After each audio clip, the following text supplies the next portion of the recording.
Hey Postables, you're listening to Deliver Me a Podcast, brought to you by Kaycee, Jess, and Cammie. A special thanks to James Jandrish for letting us use music on our show. Now, sit back, relax, grab a Yoo-Hoo and a stamp collection, and here we go. Welcome back, Postables. We're back! And we thought it would be an appropriate time to return to Deliver Me a Podcast because there is a little event that we've all been waiting for forever. Oh, are you talking about Memorial Day? Yeah? Not Christmas Memorial Day. Con. Not quite Christmas Con. No? 4th of July? Father's Day. Definitely Father's Day. Fathers. Yes. Well, we need the fathers, sure. Like people like Joe O'Toole, who will be at said event in a few weeks. That's what she talking about. I don't know. Me either. Nobody told me about this. RomaDrama! I was gonna say, you Postables better come after these folks and take their Postables cards away. Just kidding. But yes, it's almost time for RomaDrama. Drama, yay! And we are so excited. So excited to meet you guys. And we have lots of things up our sleeves. Oh, right here. Yeah. And no teasers either. Nope. We're not giving any spoiler alerts. But maybe a little. So just make sure that you are up on your Postable knowledge. As you should always be. Always. And There should be, if you've seen the movie Inside Out, there should be a memory bank in your brain, in your memory storage, that it's just a filing cabinet, huge filing cabinet that says SSD. yeah. And if you haven't rewatched the series in a bit, now's the time. It's a fair little friendly reminder to you to rewatch the series. I say that myself because I too need to I know we all reminded need of to. some of these very minuscule trivia things. So Oh, and Kaycee, if I may give one more spoiler alert, be ready to let loose. yes. So leave Ready. those inhibitions on the plane or in the cab or at the or in the hotel room, whatever you, or at the door of RomaDrama, whatever you want to do, just be ready to let loose and leave those inhibitions elsewhere. Come ready for a good time. That's all you gotta do. Let your Rita show off. Rita was in there, introverted, nervous, and shy, and then all of a sudden she became Miss Special Delivery, and boom, she's just like dancing her little heart out, as much to the chagrin of everybody else. Let your Rita out. Oh, that should be a shirt. That's great. Let your Rita out. Let your inner Rita out. Indeed. Alrighty. Well, that's our little promo for RomaDrama. Not that any of y'all needed it, because I know all of you guys are coming. We're so excited. We're super stoked. But the real reason why we're here today is we have gathered here today in honor of school letting out. And we thought that since we have not yet done a recap or a review or a discussion, whatever you want to call these things, on Reading, Writing, Romance, starring our favorite Eric Mabius and his co-star Virginia Williams, we thought that since school is, kind of at the end of the school year, we thought this would be a good movie to talk about at this time of the year. So, Cammie, how is your life going with the end of school year? Well, I've already got things planned for my kids. We're and I'm teaching voice and piano lessons during the summer, and we've got trips to grandma's house, and we've got projects lined up of things that we're gonna do. We're not going on any big vacations this year. We're saving that for next year, but I'm going to RomaDrama. That's a very big part of my summer. The highlight of your summer. What was that? It's going to be the highlight of your summer. Oh, believe me, it shall. It should. Fun times. And Jess, I know you're not in school, at least not that we know of. Oh goodness. If I was still in school, I'd be losing my mind right about now. Final time. Woo. Yes. And then my kids are wrapping up school, and I'm ready for no extracurricular activities. I'll leave you all at that because I am tired. So my other question for you guys, since this is about a school movie and romance and love and all that jazz, what was your favorite subject in school? Science. Really? Had no idea. No clue. I know.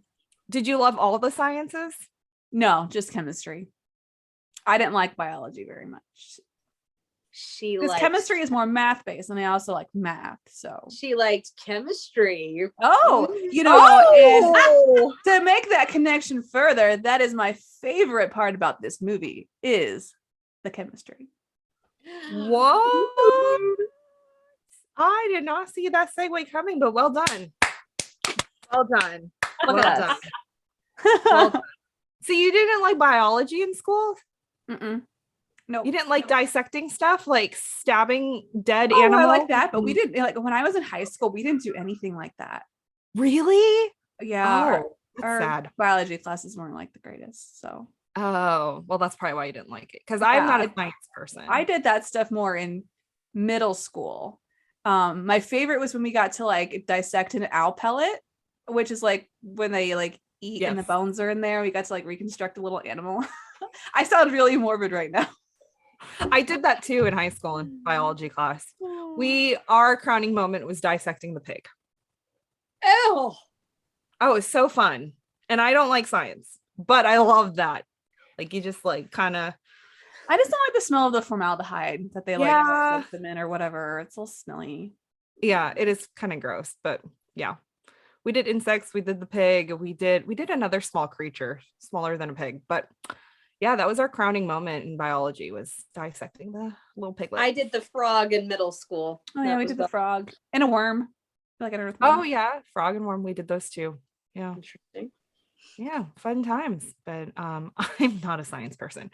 So kudos to you for loving math and chemistry. Cammie, your favorite subject in school? Can I get a big fat duh right here? And here's a perfect segue into the movie. My favorite subject is theater. What? Soccer. Okay, I know we've shared this before on the podcast, but for anybody who's just now finding us because of RomaDrama, favorite theater project, play, anything, whatever you did, one in high school, one from college. Okay. Probably my favorite one from high school would have to be either Hello Dolly, because it was the big grand production and I got to wear the big dresses and headdresses and hats, and it was awesome, and I loved the music. And I played Dolly, so that was fun. Or it's not a well-known musical, but it's called Once on This Island, and we did it as a one-act play. So I played an islander, and I had to learn how to speak with an accent. I with the help of a coach, and that play took us all the way to state. So that was a fun play. That was a good play. Fun. Yeah. And then college, I'll go. Well, the weirdest one was The Crucible when I was a 10-year-old. I played a 10-year-old when I was 20. So that was fun. But I would say my favorite was probably Comedy of Errors. I played so in the script, the character is a duke, but we didn't have enough guys. So the director changed it to a duchess, and I was the duchess, and they made me 2 of the most beautiful cloaks I had ever seen. And one of them took literally 47 man hours. Wow. To make and they made it for me from scratch. Wow. They sewed pearls. It was a red plaid with not necessarily plaid, but it had white lines of crisscross, and at every crisscross they put a pearl. And so there were pearls all over this cloak. So it was pretty amazing. Yeah, that is quite the commitment. Yeah. Not to steal the spotlight here for just a second, but I don't know if I've ever shared this with you guys, and it relates to the topic at hand. In high school, I was actually in drama club. I did backstage work. I was never on stage. I just did backstage work. And I was actually also a member of the International Thespian Society. Things you didn't know about Jess. I think you know a guy. Well. What tangle webs we weave. Indeed. I did audition for a role once, but I didn't get it. So then I'm like, you know what? I think I'm cool backstage. Mm-hmm. What play? I auditioned for Anne Frank. That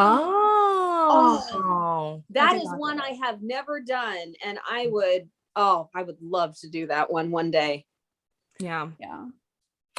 My school did not have a theater program at all because I was in a very small private school. So unfortunately, I was deprived of that because I would have loved to be in drama and all of that, doing backstage, being on stage, whatever. I always volunteered for skits. So I guess whenever our high school had our assemblies or their gatherings or whatever, I was always the one to volunteer to be in skits because that was as close to drama as I was going to get.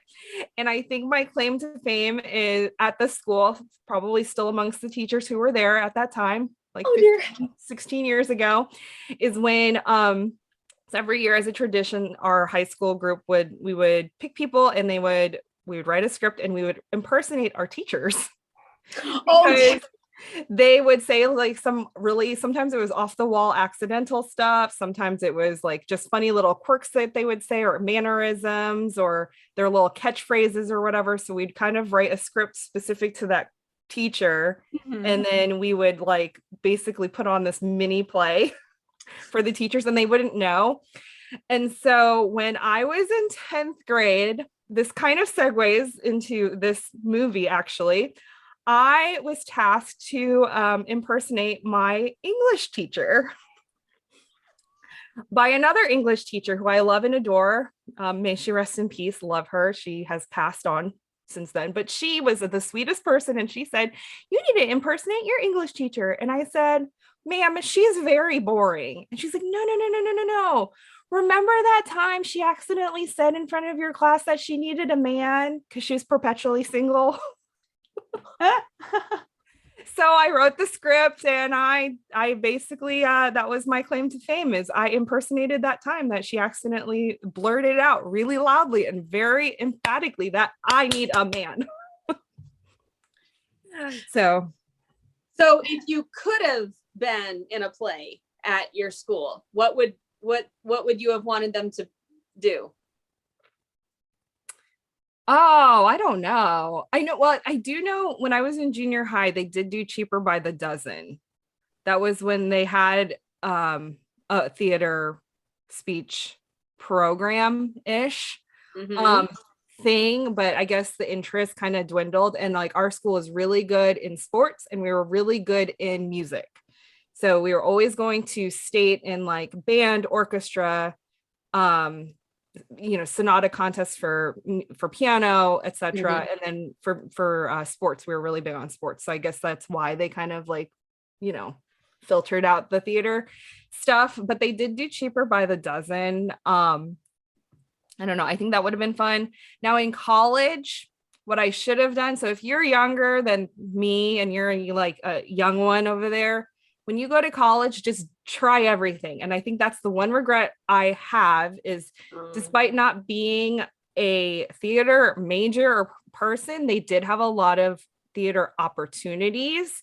And I wish I would have just like tried out just for fun, just to like do it and like just to make the connections. And not that I want to be the lead or anything, but I don't know, plays are always super fun to like be parts of, even if you're a backstage person or even if you're like pulling the curtain or whatever. That is You my become one a regret. family. Yeah, I think that's my one regret. And I think I'll change the question over to college. If there was one I would have been in college, Okay. I would say Anne of Green Gables we did.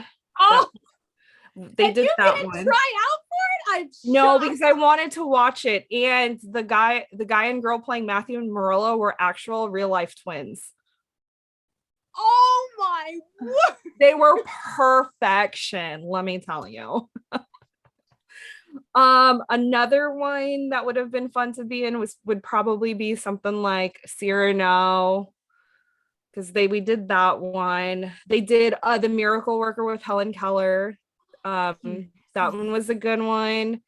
And then Corrie ten Boom is another one that would have been fun to be in. Corrie I don't ten know Boom, that one. so she was a missionary to India and she rescued a bunch of children, girls actually, who were about to be put up for sacrifice. So I think that would have been a really good one because that play was really good. So yeah, they did a plethora of musicals and then dramas. Wow. Yeah. So hey Hallmarkies, it's time to take a quick break to talk about something super fun. How would you like to party with your favorite celebrities from the Christmas and seasonal movies that you love so much? If you enjoy watching romantic dramas on network television and streaming services, you don't want to miss the RomaDrama live event coming soon in 2022.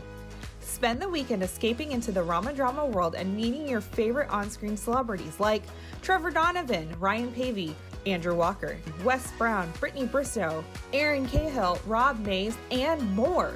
These fan-focused in-person parties cater to movie lovers just like you. Make memories, leave with photos, autographs, swag, and an exceptional experience to last a lifetime. Join us in West Palm Beach, Florida, June 24th through 26th.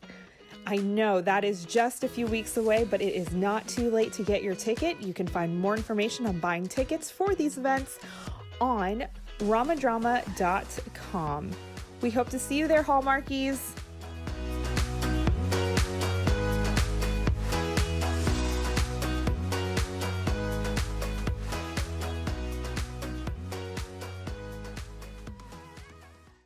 Anyways, a little bit about us.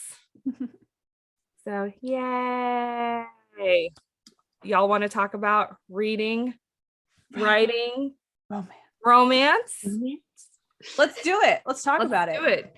All right. If you haven't seen this movie, I will read the description. Struggling actor Wayne Wenders, Eric Mabius, is comically famous for starring in a low-budget commercial for irritable bowel syndrome medication, a reputation he is hoping to change when he finally lands a starring role in a national root beer ad. Hey.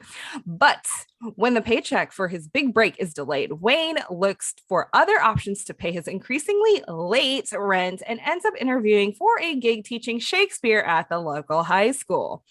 Principal Brenda Post hires Wayne for his natural theatrical talent and enthusiasm, but Wayne is soon surprising himself with his love of the job and for fellow English teacher Amy, played by Virginia Williams, who is immediately impressed with Wayne's passion and his idea to teach the students with an exciting film project. As Wayne's understanding of teaching develops his relationship with Amy evolves, he must ultimately decide if his dreams of stardom are really worth sacrificing everything for.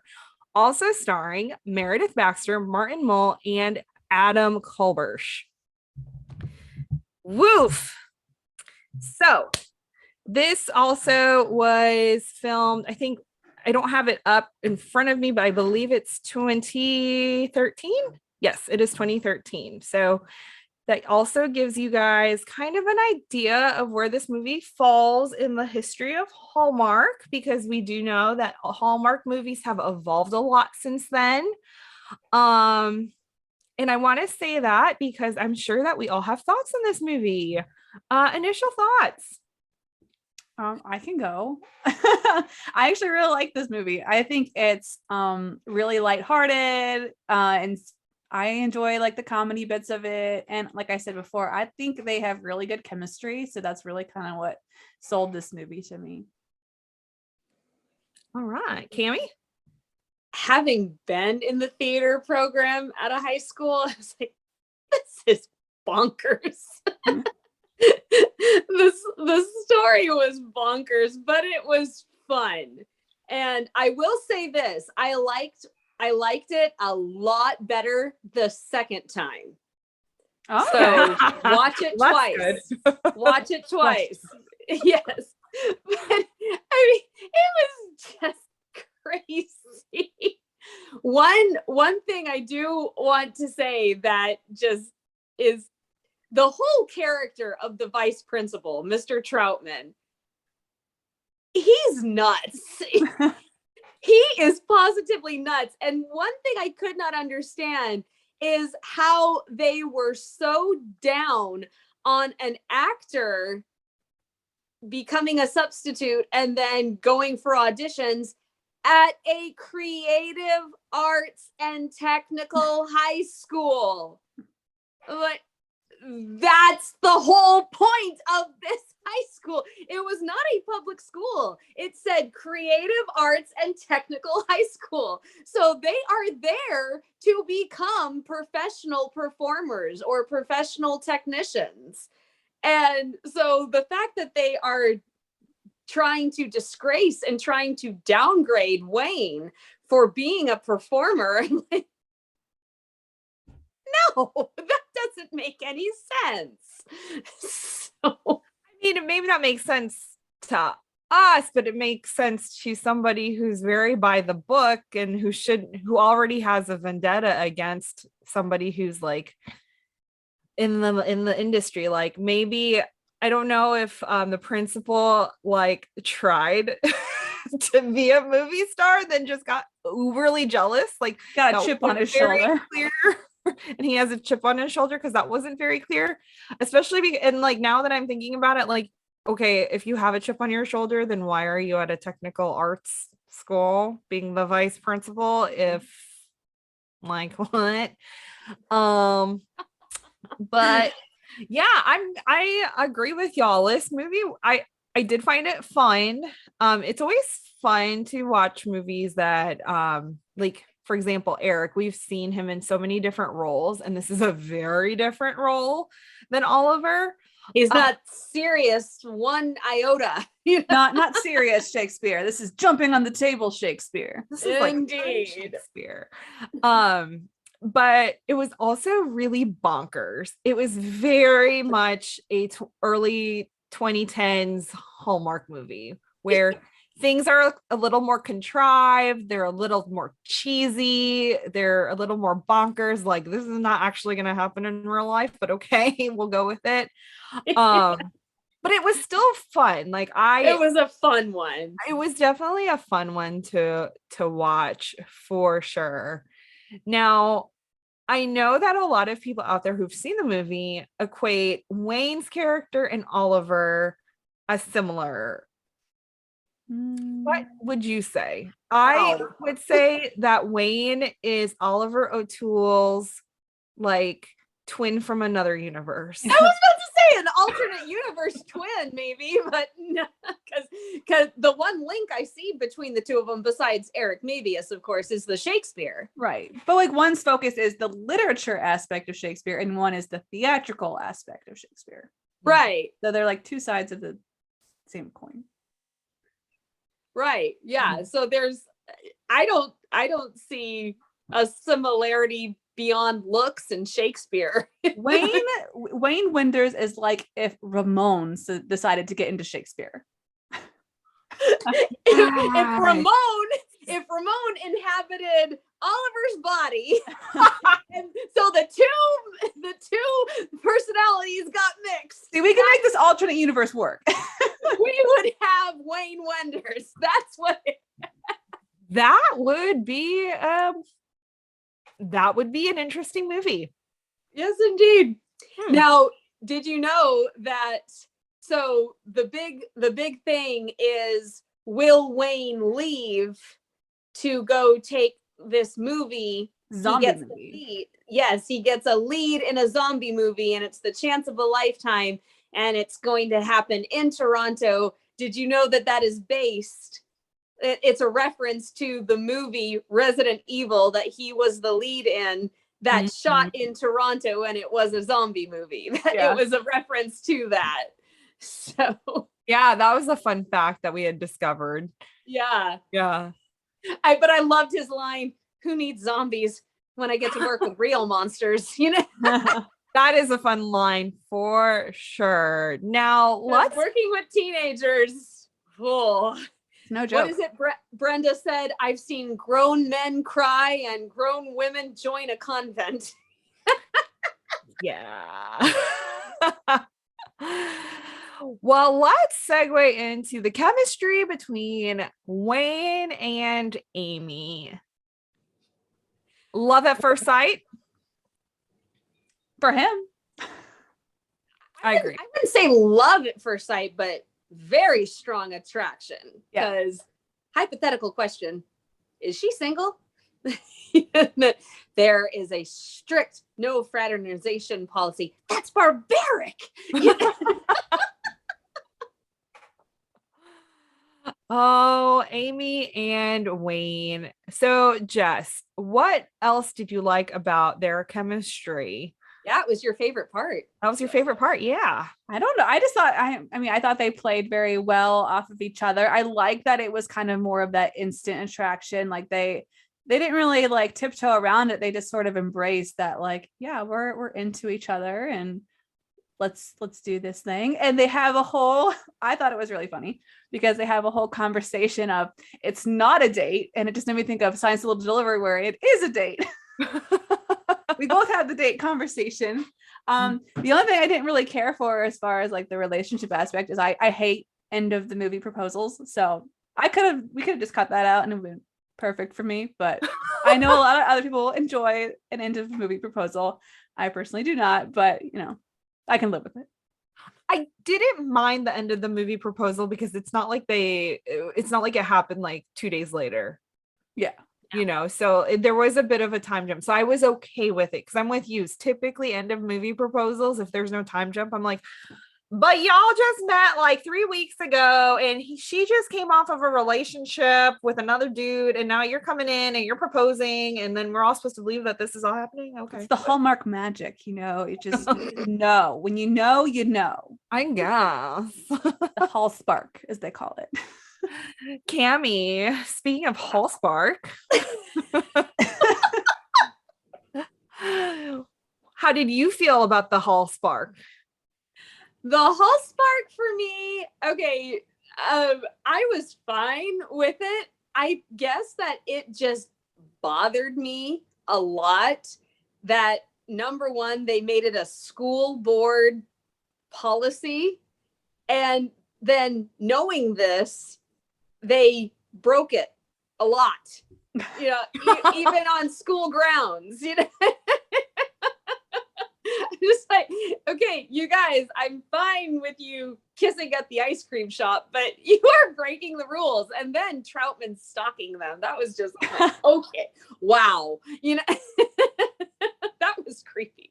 But but the chemistry itself, I thought was cute. I thought it was cute. I thought it was sweet. And funny thing, I had forgotten this, but so the emails that Troutman gives to Amy saying he didn't paint any of us in a very good light, and then hands them to Amy to show that Wayne is not a good person. I thought that those were emails that he had written in the very beginning. And I'm thinking, duh, he didn't like anybody at the beginning. He didn't want to be stuck here. Mhm. That was the whole point. And so I thought she was getting mad at him for an opinion that he had in the very, very beginning, instead of listening to what his opinion, or looking at what his opinion was now. Mhm. But then they say Troutman wrote those emails, and they were just drafts. Nobody ever sent, he didn't send them. He just wrote them as drafts in Wayne's account. And so I said, oh yeah, he probably put plenty of nasty things in there. Mhm. So that was like an instant forgive for me. We'd like to take a second and thank our sponsor for this episode of the podcast, the Heartland TV show on Up, Faith and Family. Fans of the hit family drama Heartland know that Up, Faith and Family is the only place to stream every season of Heartland, including behind-the-scenes exclusive content. All 15 seasons of Heartland are available and ready to binge only in Up, Faith and Family. And if you love Heartland, then you will love the dramatic new series Mystic. Escape into a world of mysterious adventure, mystifying secrets and magical moments as we follow a group of horse-loving teens who are regulars at their local stables on the fictional peninsula of Calvary Point, New Zealand. First 3 episodes of Mystic are now available to stream, with a new episode every Thursday. Go to upfaithandfamily.com/hallmarkies today to sign up for your 14-day free trial. That's upfaithandfamily.com/hallmarkies. Yeah, I will say the conflict in the movie. So the whole vice principal stalking Wayne and Amy, like so convoluted, contrived. It made for a fun movie because you have to have a bad guy in there. And I think early 2010s Hallmark movies, they always had like your resident bad guy, which was like maybe it was the other man, or maybe it's the future mother-in-law, or maybe it's like the over the top villain. Yes, the vaudeville villain right over there, Yeah. So I didn't mind it, but I will say the emails, the drafted emails that he printed and stuff, it made me laugh because like technology has changed so much in just like these last 10 years that you almost forget that, yeah, somebody would totally think that these emails were actually sent, and so that one was interesting. It took me back to a simpler time. When you could actually fake technology like that, Yeah, exactly. So that was fun. It was interesting. And I have to say, I loved JD. Yes, he was fantastic. I loved how his relationship with Wayne built over the movie, and how he like kids get a sense for this stuff. Like they get a sense for when people are jiving and when people are not, and when people hate each other. Like he obviously knew that the vice principal was out to get Wayne. Like the kids aren't dumb. And so I love how they use the kids to basically sabotage Sid's plans to sabotage Wayne and Amy. So anyways, I thought that was a great ad. I thought the class and the kids were super great in this movie. So one question about the class. The big, huge barrel of apples on Wayne's desk. I know, give an apple to the teacher, but having that be the gesture to show that they want him to stay, just putting a whole barrel of apples falling out of the basket all over his desk. I was like, I could see that maybe in the 70s, but I don't know. Doing that as a gesture kind of, and then their explanation, it didn't really make any sense to me. Can you guys give any insight on that? No, No. we would have done that as a prank to our teacher. See, yeah, that I looked at it as more of a prank than a gesture. Yeah, actually in 10th grade, a bunch of guys did that to our teaching assistant because we had a teaching assistant right after lunch. And so they would hoard apples in their suit. Like sometimes they would have to wear suit coats and stuff. And so they would like shove apples in their suit coats. And so they'd roll the apples down the aisle during class and she would pick them up and set them on her desk. And then they would like continue. And so she's like constantly picking up apples and sticking them on her desk. And then I remember the next day, I think they all just brought the apples and just like laid like 24 apples on the desk. So I know they were trying to be nice, but it seemed more like a prank to me. Yeah, I don't know. That's interesting. I never thought about it that way, but yeah, it's kind of odd. Oh, one thing I have to say about the whole email thing. When I was a teenager, my brothers pulled a stunt like that.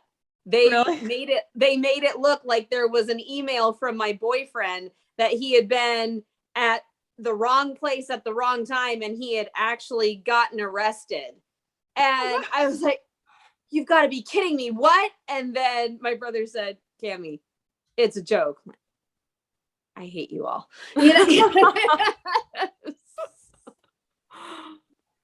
Yeah. That, yeah, the early email, and that was in the 1990s, so that was when email was just coming out. So they fooled me big time. Yeah, they sure did.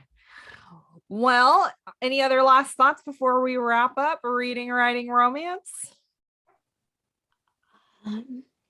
Oh, so this comes from my whole interpretation kind of thing, because when I was in college and we were doing a musical at the school, what we would do is the first semester to learn the music, we would all do the songs and put them in different contexts.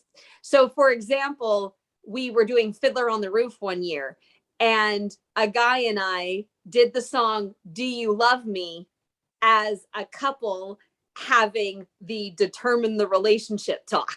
And it was hysterical and we made everybody crack up. So the whole taking Shakespeare out of the context of Shakespeare and doing it in different ways, like a mob boss, or or having Luke Skywalker and the background music of Star Wars with Hamlet. I did enjoy that very much. However, I will say this: they made a huge deal about not wanting to be in period dress, and then camera rolls and they're in period dress. Like, okay. They were won over. They were won over. Wayne won them over. Exactly. Right. Yeah. Whatever you want, sir. Whatever you want. But I always love seeing things taken out of context and put in a different context. Mm-hmm. Yeah. Jess, any final thoughts on this movie before we wrap it up? You have to give the final thought because I did. I don't think so. Although, if I may, Postimals, you may want to practice some of the same skills that this movie is talking about for a certain event. I wonder what that might be. I don't know. Just a thought I had. Okay. Just a thought. Well, good thoughts to end on that note. I will say for me, my final parting thoughts are I would love to see Eric and Virginia reunite in another movie project, something of modern day. I think they're precious together. So yeah, we could have the sequel be like math, science, and chemistry or something. Oh gosh. Ooh. Ooh. That would be crazy. Chemistry 101. Oh man. School is back in session. All right. Yeah. It could be like a parallel to Mystery 101, except it's all about the chemistry. Oh dear. What have you done? I don't know. But on that note, we hope that you guys enjoyed our recap. We've missed talking to y'all. We can't wait to meet you guys at RomaDrama and get ready for all the shenanigans. Get ready for all the shenanigans. Woo! All right, we'll see y'all actually, we may have another podcast coming out, the three of us, on Hallmarkies podcast. So be on the lookout for that. We will be sure to share. It is in promotion of one of our favorite authors here on the pod. And we are just expounding our target market so that not just the Postables will discover our dear friend Rachel Fordham, but the entire Hallmarkies rom-com fandom can discover Rachel's books. And maybe they will also, I don't know, turn into Postables too.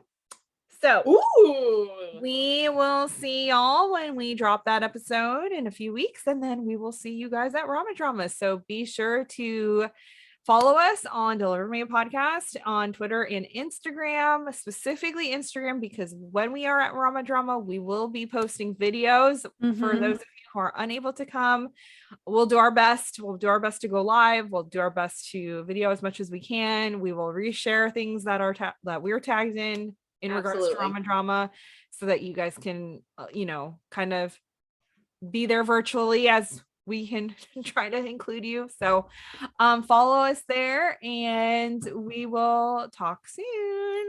Bye. Bye, Postables. Thanks for listening to this week's episode of Deliver Me a Podcast. If you want to know what's going to happen next week, be sure you are following us on Twitter at Deliver Me a Pod and on Instagram at Deliver Me a Podcast. We also have a merch store where you can buy tons of Postables things for you and your friends. We'll see you next week.